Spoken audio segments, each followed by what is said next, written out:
So, you love football. Like us, you probably live and breathe the sport and watch every game you can. Maybe you play in a local team and you even know all the names of the players in your favorite club. And whenever they play, you want to wear their colors and shirts. When you catch a glimpse of the shirt in a store window, your heart skips a beat and you rush inside to check it out. But you see that the price tag is a jaw-dropping amount that leaves you in disbelief and dejected. With the prices of elite teams' original shirts going into triple figures, you probably settle for a locally made knockoff, right? But why are football shirts so expensive? That's what we're going to unpack in this video, so you need to watch it to the very end. Okay, so for example, authentic Messi shirts are selling for a starting price of $44.99 and going as high as $179.99 on the MLS Store website. Just so you know, they are manufactured by Adidas.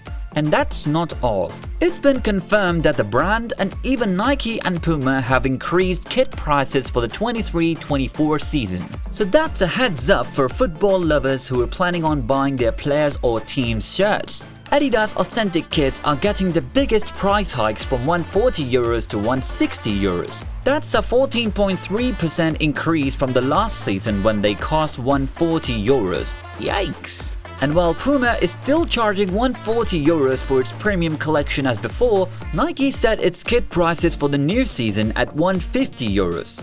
Meanwhile, the prices of replica shirts are increasing by 5 to 11%, depending on the brand. From what we know, Nike and Puma are increasing their prices by 5.6%, from €90 to €95, and Adidas is upping its prices by 11.1% to €99.95. These price increases in Europe are similar across the USA, UK, and other countries for the new season.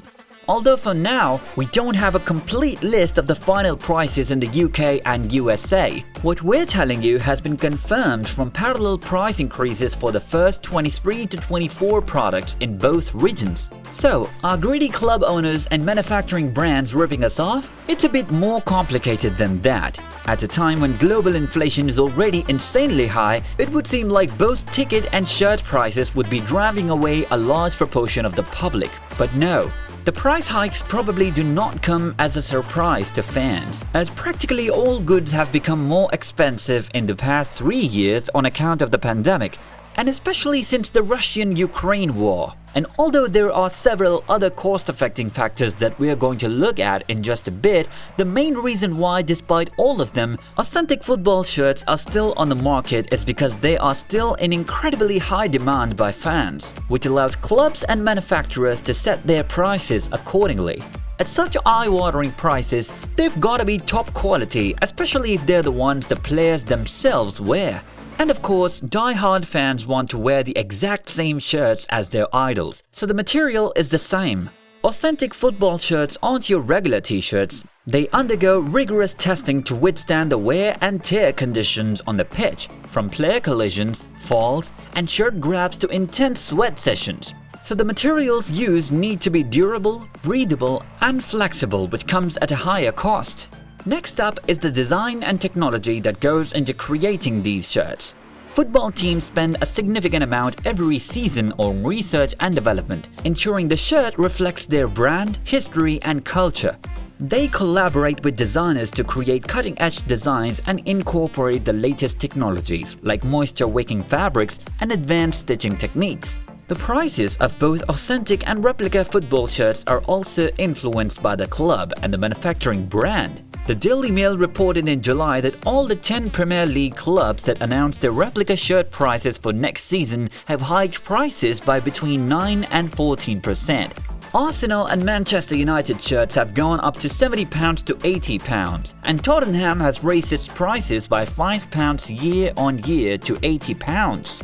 And if buyers want to add official Premier League badges as well as a name and number to shirts, the cost rises to £100. Some would argue that this is outrageous because the basic factory prices of football shirts are in single digits, and that's actually correct. German sports marketing expert Dr. Peter Rollman explains that the basic cost of making a typical £80 shirt is just £8 per shirt. That's 10% of the sales price, and it includes the cost of materials and labor, which is usually in a sweatshop or factory in Asia, plus transportation. He says that the retailer, which is often a club, pockets some £26.4 from the £80 price, with the manufacturing brand taking a share of some £23.47.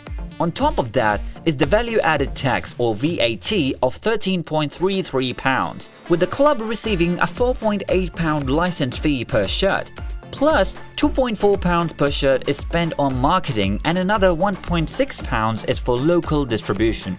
Disclaimer: these figures are estimates and vary slightly depending on the contracts between the clubs and the manufacturers. Oh, and let's not forget the power of marketing and promotion. Football clubs invest a significant amount of resources in advertising their merchandise, whether it's through billboards, television ads, or social media campaigns, especially for elite clubs and top players. All these efforts contribute to the overall break-the-bank price of the shirts. And then, of course, there's the secondary market, where football shirts are resold at even higher prices. Limited edition jerseys, rare designs, or shirts worn by memorable players can become collector's items. These pieces can fetch quite a hefty price among dedicated fans and collectors alike. Well, that's about it. I hope you enjoyed this little exploration into the world of football shirt expenses. If you did, drop a comment down below and also let me know what other topics you want me to cover. Thanks for watching, and I'll catch you in the next one.